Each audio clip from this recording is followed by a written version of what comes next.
bekerja di mahasiswa Universitas Fakultas Ilmu Sosial dan Ilmu Politik jurusan Ilmu Pemerintahan angkatan 2019. Kami datang untuk diskusi dengan Bapak pada kuliah di bidang kopi. Di sebelumnya kita perkenalkan dulu, nama saya Ura Pertabuni. Perkenalkan nama saya Lili Sumila. Perkenalkan nama saya Ura Pertabuni.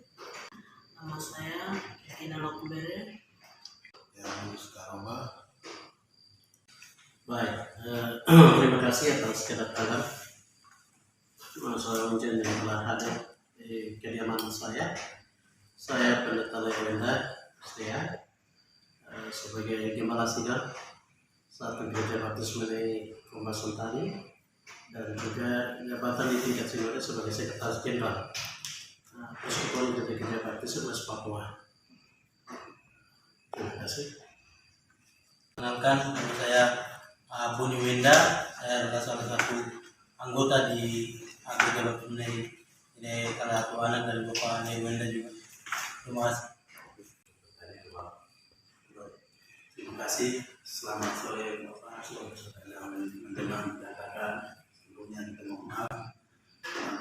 Kami dari Angkatan Pemerintahan ada dua poin kita bawa pada diskusi dengan Bapak. Jadi yang pertama, kegiatan pelayanan pemerintah terhadap gereja. Apa yang Bapak rasakan? Baik, terima kasih. Kami dari gereja menurut perspektif gereja terhadap kinerja pemerintah Provinsi Papua dan juga di Indonesia, selama ini kami menilai kinerja pemerintah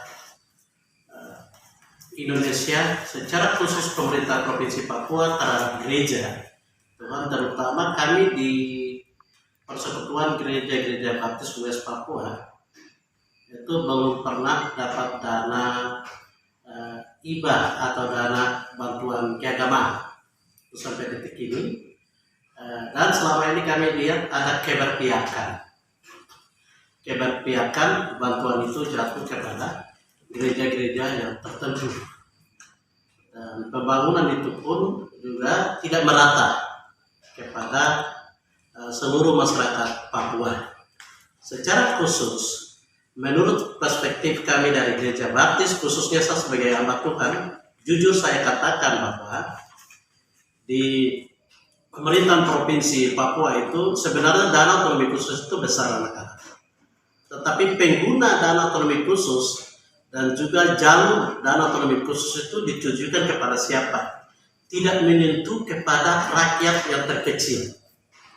Yang sebenarnya, yang sesungguhnya berat memanfaatkan dana otonomi khusus adalah masyarakat Papua.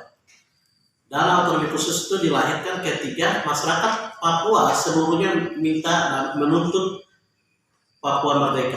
Lalu dana otonomi khusus itu lahir. Tetapi sampai detik ini, pembangunan gereja-gereja yang kita lihat hari ini, ada gereja-gereja yang bangun itu di mana ada kader-kader gereja yang kerja di provinsi, mereka bangun juga keberpihakan. Dan juga ada gereja-gereja yang tidak punya kader yang kerja di provinsi atau di pemerintahan, tidak ada. Itu sampai hari ini juga gereja tidak bangun. Itu salah satu soal fisik, pembangunan fisik yang kami lihat di secara khusus di Jayapura. Bahkan juga secara khusus di Kabupaten Jayapura di sini, untuk bantuan dana keagamaan di Kabupaten Jayapura itu keberpihakan juga. Kalau kita lihat bupati-bupati gunung, itu pembangunan gereja, bahkan juga bantuan kepada gereja itu semua merata-rata. Tapi kalau di pantai, kami lihat di sini, saya sebagai bantuan jujur saya katakan bahwa di sini kabupaten ini orang-orang Kristen yang kerja. Tapi kok selalu ada keberpihakan, hanya orang pantai dapat, tapi orang gunung dibilang kamu punya hak ada di gunung. Nah, ini yang sering terjadi. Sebenarnya kalau secara aturan kenegaraan ini, itu kita mau bicara dimanapun masyarakat itu dia duduki di kabupaten itu, dia berhak mendapat dana-dana tersebut. Dan juga bantuan gereja-gereja itu merata. Tetapi di sini banyak orang Kristen, tetapi ada keberpihakan. Dan ini menurut pandangan saya, itu orang Kristen tapi ini sudah percaya Yesus atau tidak, sudah religius yang jelas. Itu menurut pandangan saya selama saya ada di sini, sejak saya kuliah di sini dari tahun 1998 sampai detik ini saya melihat dari dulu sampai hari ini pun belum ada perkembangan, perubahan. Dan juga langsung BLT ini juga masyarakat dulu tidak dapat sampai hari ini. Yang dapat di sini hanya orang pantai. Jadi ini juga pengaturan keuangan juga tidak jelas.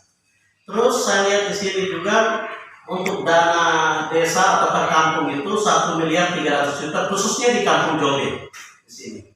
Tetapi untuk dapat dana untuk gereja itu gereja GKI Pantai Kosta Mesik dapat, tapi kami Gidi Baptis kini tidak dapat. Ini yang kami alami langsung di Kampung Jobe, Kecamatan Distrik Sentani Kota, Kabupaten Jayapura. Yang saya perlu jelaskan. Demikian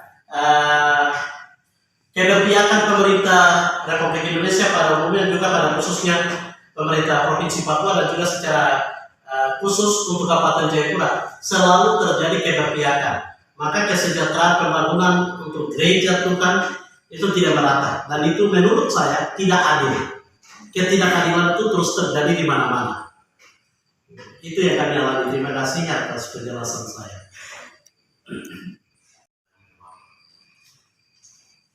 Baik, terima kasih. Yang nomor 1 sudah jelaskan. Yang kedua, di sini pertanyaan yang kedua itu kebijakan apa yang pemerintah buat terhadap jemaat dengan adanya COVID. Sekian. Oke, baik, terima kasih. Kami lihat di selama COVID ini kebijakan pemerintah terhadap masyarakat gereja-gereja langsung, ya kami lihat di sini adalah ada bantuan-bantuan, tetapi bantuan-bantuan itu saya ikuti juga ada terjadi keberpihakan juga. Secara khusus di jemaat saya kami pernah bikin posko untuk COVID, tetapi bantuan itu hanya jatuh kepada gereja-gereja GKI, terus gereja-gereja yang lain. Tapi kami di Baptis tidak turun. Di masjid yang di depan saya punya kediaman ini, bantuan bertubi-tubi dari PAN dan dari kepolisian turun. Tapi kami di gereja-gereja Kristen yang lain itu tidak dapat. Dan pemerintah dengan tegas mengatakan bahwa masyarakat harus ikuti peraturan COVID yang kami sudah tetapkan. Tetapi menurut pribadi dan secara iman saya mau jujur bahwa gereja saya itu, kalau saya dengar di mana-mana gereja semua tutup, tidak lakukan ibadah, aktivitas umum tidak dijalankan. Tetapi gereja saya dengan iman dan keyakinan saya sampai detik ini ibadah kami terus sampai detik ini. Kami tidak larang. Karena COVID itu tidak berkuasa. Pemerintah bilang wakil Allah, tapi pemerintah sudah kehilangan imannya. Kalau kami gereja tetap ibadah, tetap jalan, orang disuruh pakai masker, kami tidak pakai masker. Jemaat saya sampai hari ini masih eksis dalam pelayanan tubuh gereja Tuhan.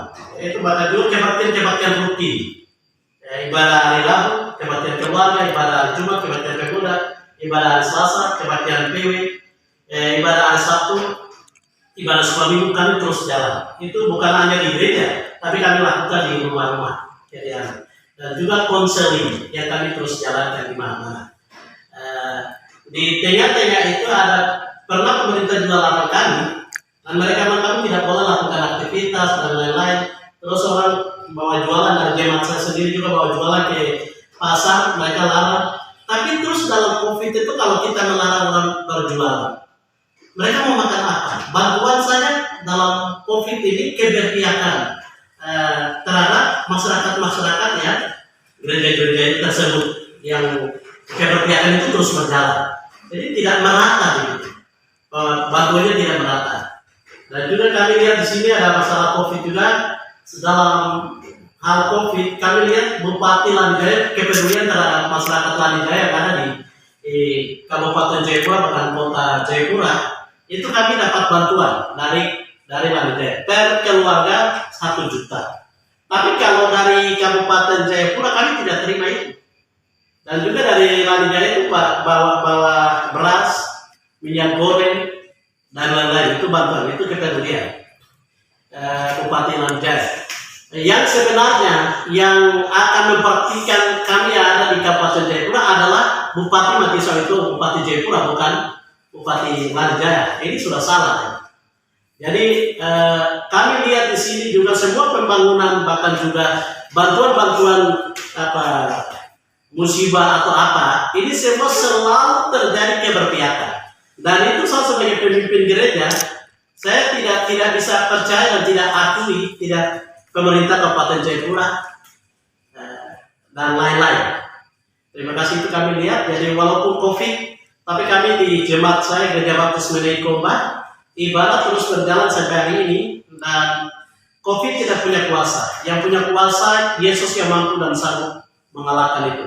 Lebih dahsyat hanya Tuhan Yesus, bukan COVID. Kadang-kadang pemerintah panik, gereja-gereja panik, sinode-sinode panik.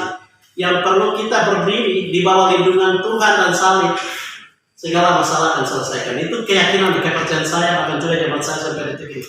Bukan hanya sepatah kata yang saya bicara di depan anak-anak di sini, tetapi ini ada beberapa yang duduk di sini juga saya punya jemaat, anggota jemaat. Dan itu mereka katakan benar atau tidak, itu nanti adik-adik bisa tanya kepada mereka. Dan juga jemaat saya ada di mana, dari ketemu tanya kepada mereka, apakah Pak Pendeta bilang ini benar atau tidak. Begitu. Jadi terima kasih banyak atas pertanyaan-pertanyaan.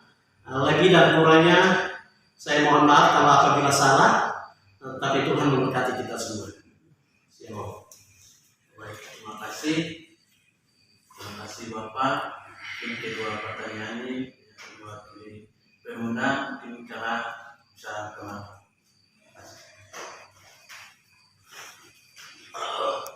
Berarti pertanyaan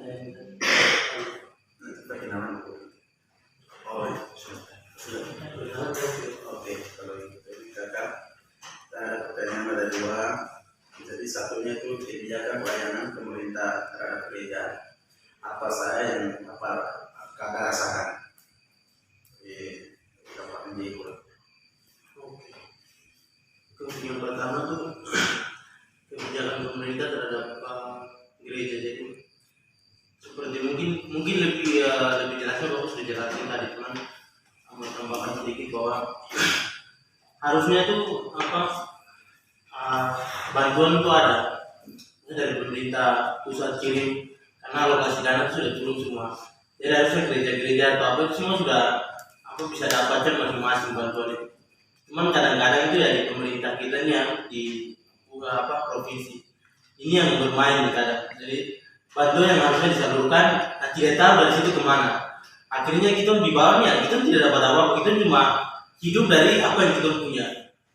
Jadi kita cuma dengar di berita, ada bantuan ini yang turun, ada bantuan ini turun, tapi tidak pernah sampai ke di kita sendiri seperti tadi Bapak jelaskan. Jadi kalau kita bilang bantuan ya sepertinya selama corona ini hampir tidak ada. Yang paling ya masker itu yang sampai dikit dapat masker, terus kayak baki gitu untuk cuci tangan itu. Cuma sekedar itu pun dari RMI itu punya kepala kampung yang kasih. Jadi selain dari itu tuh tidak ada bantuan-bantuan. Dan jadi kebijakan pemerintah yang berdampak ke gereja untuk sampai saat ini di kita tidak ada sama sekali. Jadi kita cuma tahu ada bantuan, tapi untuk sampai ke kita belum pernah rasakan itu. Oke, terima kasih. Apa yang pemerintah buat terhadap jemaat dengan adanya COVID-19? Jadi kakak rasakan bagaimana? Mungkin tadi itu Bapak sudah jelasin lebih banyak lagi. Jadi yang berhubungan sama corona ini mungkin pemerintah suruh semua di rumah, tidak usah televisi-televisian dan lain-lain. Cuman kalau kita tidak bikin apa-apa, kita mau makan apa kayak gitu. Kecuali pemerintah kasih bantuan datang sampai di rumah ini, ya, itu bisa makan, itu bisa ini kena-kena. Tapi tidak ada bantuan, jadi ya terpaksa itu harus keluar. Tapi ketika kita keluar mau cari makan, itu malah dilarang. Nah ini yang jadi masalah. Cuman bersyukurnya kita tuh itu bekerja kebun, jadi itu bisa hidup dari ubi, sayur, singkong. Kita punya ada pisang, pepaya, jadi kita lebih hidup dari situ, dari kebun. Jadi untuk bantuan pemerintah dan lain-lain ya sampai saat ini kita belum tahu, karena seperti tadi kita tahu bantuan itu turun, ada beritanya bantuan turun, tapi untuk sampai ke gereja, mungkin gereja-gereja lain dapat, teman. Kita dari gereja baptis ini mungkin bukan hanya kita, tapi dari teman-teman di kita persekutuan gereja-gereja baptis Papua ini hampir rata-rata tidak ini, jadi bantuan tidak sampai ke kita. Tapi mungkin ya teman-teman di gereja-gereja lain tidak. Kalau corona mungkin sampai begitu. Terima kasih. Baik, terima kasih Bapak dan juga teman-teman sudah berpartisipasi pada malam ini. Ya, sebagai kesimpulan, pemerintah Provinsi Papua, lebih khususnya di Kota Jayapura atau Kabupaten Jayapura, dana otonomi khusus untuk masyarakat memang ada, tapi pemerintah dikemanakan. Selama ada pemerintah Kabupaten Jayapura, keberpijakan oleh orang-orang tertentu. Terima kasih. Itu sebagai kesimpulan. Sekian dan terima kasih. Kesimpulan jadi terima kasih Bapak dosen, itu kasih memberikan tugas untuk wawancara dengan warga setempat. Kita sudah kunjungi Bapak Pendeta Lewenda, sekarang saya dalam persekutuan gereja baptis Papua. Kita sudah kunjungi beberapa detik, sudah mengundang waktu Bapak. Terima kasih banyak Bapak.